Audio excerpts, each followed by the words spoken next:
Ayan, nandito tayo sa second floor. Nakaribukada na sila. Tapos kahapon, ito na. Napalitadahan na nila. Harap. Yan, tanghali na sila nag-umpisa. Pero kahit pa paano naka-ano na sila. Oh, nakapahid na sila ng isang piece isang sa CR.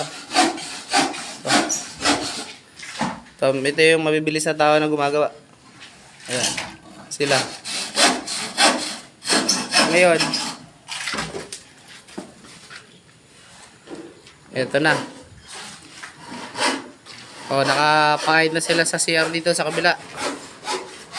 Oh, mag-uumpisa na sila. So, ayun yung ano natin.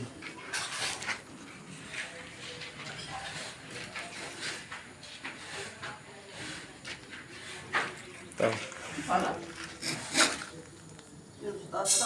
Sa Lunes. Pag isang linggo lang yung tiles niya doon. Ayan.